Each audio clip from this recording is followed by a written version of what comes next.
Hi friends, నేను మీ నేస్తం. ఎలా ఉన్నారు? అందరూ బాగున్నారా? నేనైతే ఈరోజు ఒక మంచి ఫ్రూట్ కస్టర్డ్తో వచ్చాను.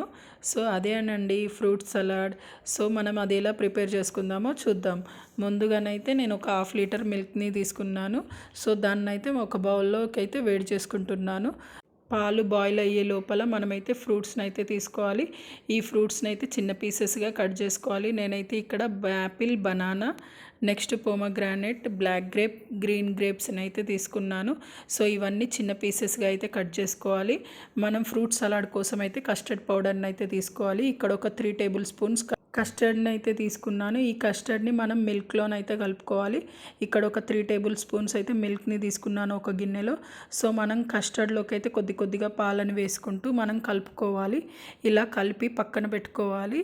నెక్స్ట్ ఈ లోపలైతే పాలైతే మరిగి ఉంటాయి. సో ఈ పాలు వేడయ్యాక మనం కాస్త ఈ కస్టర్డ్ని అయితే దీంట్లోకి అయితే ట్రాన్స్ఫర్ చేసుకోవాలి. స్టవ్ని అయితే సిమ్లో పెట్టుకోవాలి. ఇప్పుడు పెట్టుకున్నాక కస్టర్డ్ని మనమైతే పాలలోకి అయితే ట్రాన్స్ఫర్ చేసుకోవాలి.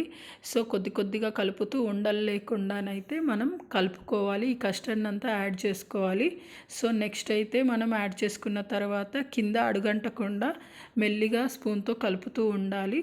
సో కలిపాక కాస్త చిక్కబడినట్టుగా మనకు కనిపిస్తుంది. చిక్కబడేంత వరకు మెల్లిమెల్లిగా కలుపుతూ ఉండాలి. ఇక్కడైతే నేను ఒక చిన్న గ్లాస్ వరకు అయితే షుగర్ని అయితే తీసుకుంటున్నాను. ఈ షుగర్ని మనమైతే యాడ్ చేసుకోవాలి. సో మనకి టేస్ట్కి తగినంత షుగర్ మనకి ఎక్కువ కనిపిస్తే కొంచెం ఎక్కువ యాడ్ చేసుకోవచ్చు. సో ఇక్కడైతే నేనైతే ఒక గ్లాస్ షుగర్ని అయితే యాడ్ చేసుకున్నాను. సో ఇలా యాడ్ చేసుకొని షుగర్ కరిగేంత వరకు ఒకసారి అయితే కలుపుతూ ఉండాలి. షుగర్ కరిగాక మనం స్టవ్ అయితే ఆఫ్ చేసుకొని మనం పక్కకైతే ఈ కస్టర్డ్ని అయితే మనం పక్కకైతే పెట్టుకోవాలి. సో నెక్స్ట్ వచ్చేసి ఇది కాస్త చల్లారాలి ఫ్రెండ్స్. లేదంటే మనకి టైం ఉంది అనుకుంటే డీప్ ఫ్రీజర్లో కాసేపు పెట్టుకోవాలి, అరగంట సేపు. నెక్స్ట్ అయితే దీన్ని బయటికి తీసి మనం ఒక బౌల్లోకి అయితే ట్రాన్స్ఫర్ చేసుకోవాలి. నెక్స్ట్ ఇక్కడ ఫ్రూట్స్ని అయితే యాడ్ చేసుకోవాలి ఒక్కొక్కటిగా. సో ఫస్ట్ అయితే నేను దానిమ్మని అయితే యాడ్ చేసుకున్నాను. నెక్స్ట్ అయితే యాపిల్. సో యాపిల్ వేసుకోవాలి. మనకి ఇష్టం ఉన్న ఫ్రూట్స్ అయితే వేసుకోవాలి. ఇక్కడైతే నేను దానిమ్మ అదేవిధంగా యాపిల్ని అయితే తీసుకుంటున్నాను. Next banana. సో మనం బనానాని ఇక్కడ 2 తీసుకున్నాను. 2 అయితే కట్ చేసుకొని వేసుకున్నాను. నెక్స్ట్ అయితే మనకి బ్లాక్ అదేవిధంగా గ్రీన్ గ్రేప్స్ అయితే యాడ్ చేసుకోవాలి. సో మనకి ఏ ఫ్రూట్స్ నచ్చితే ఆ ఫ్రూట్స్ అయితే యాడ్ చేసుకోవచ్చు. సో బనానా అయితే మనం సర్వ్ చేసుకునే ముందే మనం బనానాని అయితే యాడ్ చేసుకోవాలి, ఎందుకంటే కలర్ మారే ఛాన్స్ ఉంటుంది.